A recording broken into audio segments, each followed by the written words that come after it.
I'm back in the studio with Dr. Lynn MIgdal. Hi, I'm Star, and we've been talking about post-traumatic stress. Really just stress and how it affects the body and some of Dr. Lynn's personal experiences. And I've been wanting to get into a little bit about digestion. You touched upon it earlier, and as well as the vagus nerve, because that's something that she's been helping me with in our healing sessions, is getting my bones off the vagus nerve, which is directly connected with my digestion. And so I'd love to have you share some of your wisdom about your experience and how we can be more aware and in alignment. You know, it's something that chiropractors are pretty strong in, trying to teach people to take care of their necks. And that's because the neck is closest to the brain, and the information from the brain has to flow through this area. And in our society right now, we have our heads down and twisted with technology, so there's a lot more compression going on in the neck than ever before. If you then throw in emotional stress and somebody has their head down and twisted and they're clenching the jaw, what happens at night as well, you know, we hug our pillow, we twist our heads down, and then we clench if we're having a bad dream or the subconscious is thinking about something that wasn't clear during the day. Then there's a whole lot of pressure on the brainstem. The vagus nerve is a cranial nerve. And just show us where. Well, it comes down, you know, in the brainstem area, but it flows down behind the ear. Now the TMJ and the jaw goes into the skull, and the skull goes behind your ears, and we have a lot of head tippage during the day, and then the clenching of the jaw, I'd say, would be the most pressure, and almost everyone that I check, their whole spines, I do full spine, but I always end with open and close your mouth, and then I see that there's more nerve pressure for me to clear, because most of us either have the head tilt or the clenching of the jaw with emotions. And when you're breathing, you're not clenching your jaw, by the way. So mindfulness of your posture and your breath is utmost important if you want a healthy nervous system and a healthy body. One of the major things, besides going to the heart, is that it also sends communication from your digestive organs to the brain and back and forth. So the brain is sending information to the stomach, and the stomach is also sending back information. That's also the intestines, the liver, the heart, the lungs. Our vagus nerve and its health is of utmost importance if somebody is really looking holistically at themselves, because we now know, because of post-traumatic stress disorder and all the research with the vets that have come back from war and sudden multiple death syndrome, that the vagus nerve also controls how you react to anxiety and to stress. And do you mean that after having a traumatic experience, it then changes? See, what happens with stress, let me explain this. The nervous system is listening all the time and feeling, it's listening and feeling, and what we do with the information that we are receiving has a lot to do with whether nerves get pinched. So there's neurochemistry that goes on. So you have your food chemistry, and most of you know that that affects your body, your chemistry, whether you're too alkaline or too acidic, whether you're digesting your food. Well, when the vagus nerve is upset emotionally, you're not going to be digesting your food, because there's pressure from the vertebrae, the jaw, and the skull going out on place. This vagus nerve cannot flow, and it shifts with emotional stress. You get pinched nerves, and then the digestive system is not working to its optimum. And that's why I keep telling people, it's not really what you eat, although that's important. It's really what your body does with the food, which nervous system is in charge. So I know I keep taking you back to the nervous system, but that is our electrical system that runs everything, and we can either disempower it or empower it. So the strength of your digestive system to digest all that great food that you're buying has a lot to do with your posture and how you've been taking care of the nerves to that system. Now, the stomach is also in the heart chakra, right here, right next to your heart. And we have a lot of twisting also at laptops or the one-sided text, or, I don't know if you lean like this while, mousing away when you're tired at the computer. This can also pinch the nerves to the stomach. So the research has led us to the vagus nerve. I learned about the vagus nerve 40 years ago, and how chiropractic adjustments can affect your digestion and your heartbeat and your lungs, and how this area is the most important for me to master and helping somebody with. But what's happened in our society is that people, it's not a pain thing, it's a function thing, and most of us are running on symptoms of whether we have pain or not. But this is the non-symptomatic approach to higher levels of health, is to get conscious about your vagus nerve and how you can help it. So our emotions can affect our digestion, and that's why I tell people that, the alkaline diet, people should really see their pH before they decide they need to be more alkaline. And if you don't handle your anger, which makes acid in the blood and pinches the nerve to your stomach, then what are we doing? That could possibly be why the alkaline water and alkaline diet has become really popular, and I feel that with what you said, that it's just a symptom of people not knowing how to deal with the anger. And I know several times in our sessions you've told me, be mindful of your emotional state when you eat. If you're upset or angry, don't eat at that time. Wait till you're, do some breath and be calm, and that helps so much. That almost eliminates indigestion in a normal diet. And some people need more acid. So as a doctor, for probably 30 years before this all came out with the alkaline, many hiatal hernias, which is burning and heartburn, people would never know that we actually do acid to get rid of that. So we're always trying to fill the body, from outside in. So if it's alkaline, make it acid. If it's acid, make it alkaline. And the brain just, checks it out. And if you're too alkaline, it's going to keep sending down acid. If you're too angry, everything becomes acidic. So yeah, we are holistic beings, and we need to start to take care of the body and respect the body holistically. And when I learned about the vagus nerve, in the late 70s, and still today, in the most modern research, they are cutting the vagus nerve to help stomachs. They are putting electrodes and all different things on the vagus nerve, instead of people learning how to change their ways of life to assist this vagus nerve to flow. Flow is our choice, just like suffering is.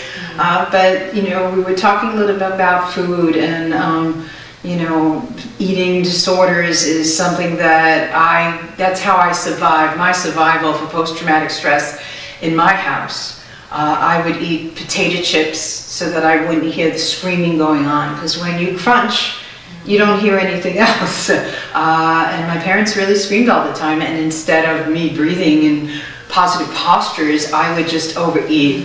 And food was my drug. That's really how I survived, was overeating. Matter of fact, I love food so much that I was not anorexic, and I would never be bulimic because I enjoyed food too much. So I'm part of the group, and we can talk if you want about what part of the eating disorders that you took in. I was an overstuffer, something that people don't talk about, and that is eating until you can't breathe.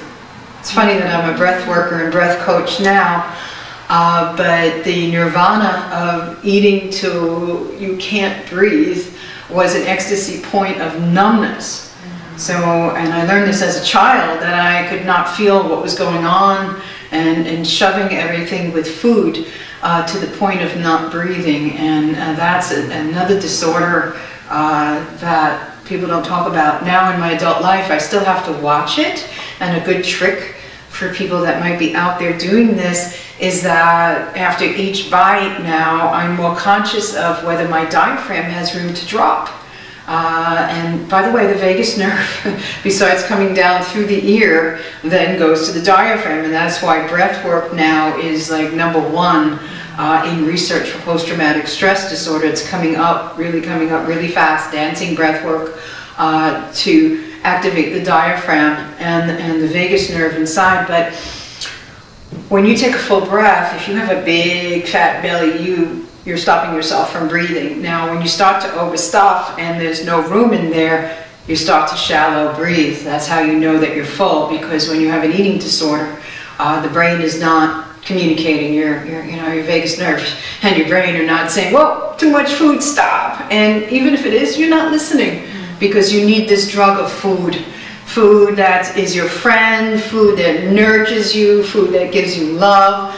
I even wrote in the children's book, Wind Kiss, because that is my story in the beginning, that the little girl did not, which was me, did not feel full of love unless she was full of food.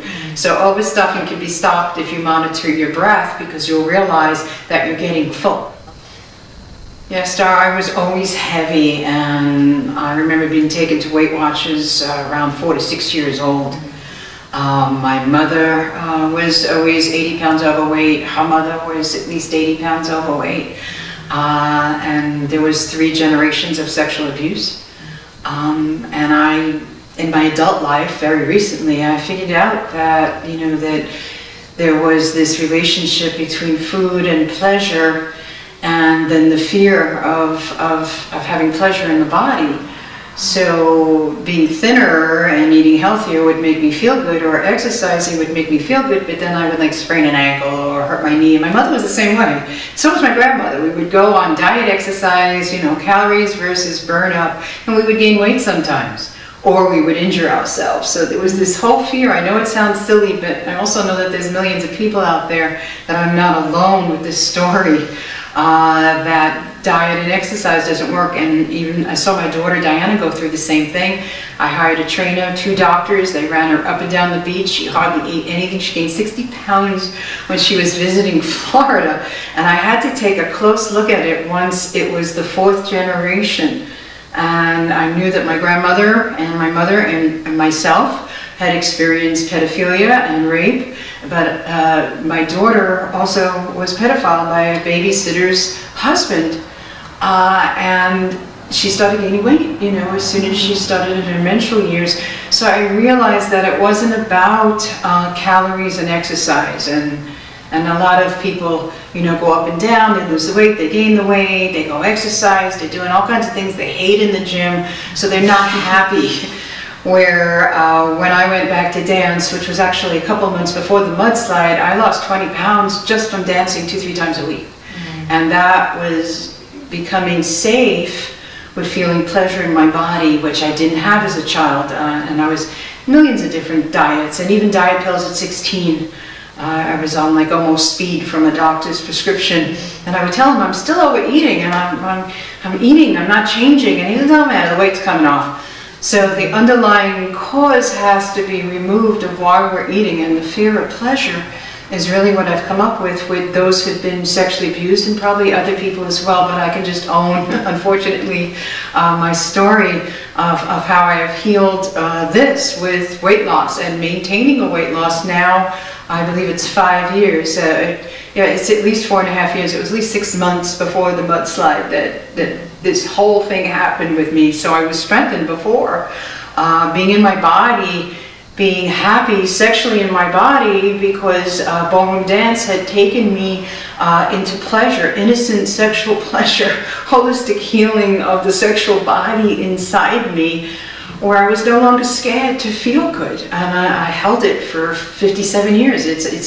I don't want, if I could come out with this, come out of my closet about this, then maybe someone who's 20 years old or younger listening to this can realize that the problem for people is that they think it's about taking the weight off. But I can tell you from personal experience, it is not about weight loss.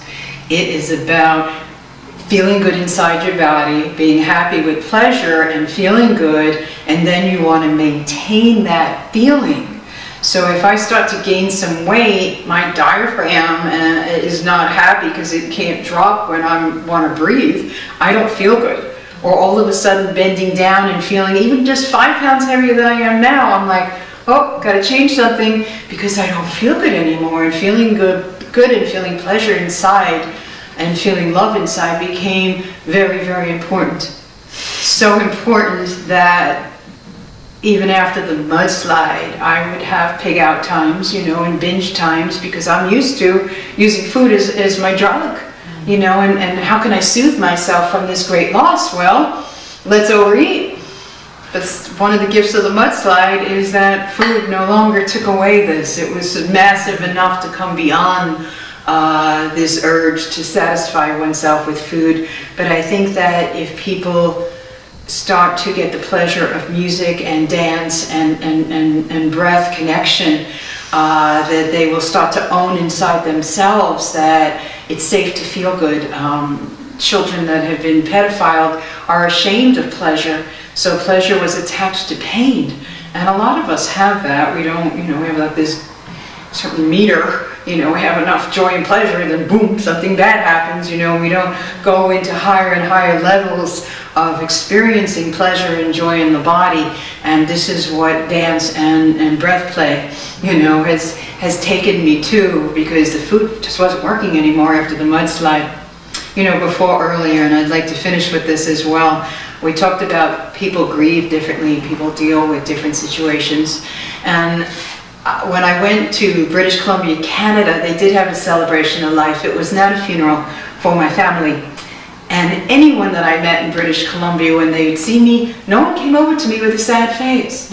So they were from a different, I was handled differently. They were all sad. They knew my family really well. But we were able to laugh. We were able to enjoy nature. We sang, we danced, and we did celebrate. So it was quite the shock coming back to the States and dealing with another consciousness, around grief and people that are traumatized. And it was just handled actually with joy, and with pleasure. With that eternal love connection that you've been talking about, and we really look forward to learning more in the workshops, retreats, and your upcoming writings about that. I think it's really important to get this kind of wisdom out to the world, and in such a timely manner right now, because there is a big shift happening. And even though people are evolving and becoming more conscious, we talked about this earlier, that with global warming and with tsunamis and just the earth going through her own trauma because of what the humans have been doing to her, and that there's going to be more multiple deaths and just more of that on the planet as we evolve and shed away with the old. And so I really appreciate, again, the vulnerability and really transparency you have with your process, and being able to release and come into a space of feeling safe. And I think dance and breath work does hold a safe container for people to feel joy and ecstasy. And I would love for you to also share, we've talked a lot about your experience, and you began with your whole life you've been preparing, strengthening your immune system to prepare you for that trauma, and that's really what kind of carried you through up until now, and you're able to share now more publicly. And so I'd love to close our amazing, wonderful interview with some tips on how we can strengthen our immune system, as well as prevent post-traumatic stress disorder syndrome and all of that. My experience has been, 40 years into chiropractic, is that the nervous system runs everything, and that we have to be checking in and be mindful of our nervous system, because it runs the immune system. So natural immunity, or something like we talked about before, strong digestive system, happy metabolism, all comes from the nervous system. And although they're researching all outside-in ways to affect the vagus nerve so that people can calm down and be healthy, it's really under our control. So it's about taking responsibility in your life for your thoughts, your diet, your posture. These are things that are in our control. realizing that the nervous system runs everything, and since we have these bones in our body called the spine and the cranial bones to protect the brain, we have to be conscious of where we're keeping them during the day.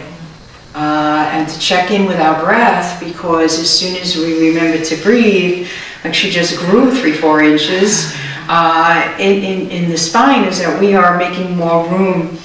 So me and Star are addicted.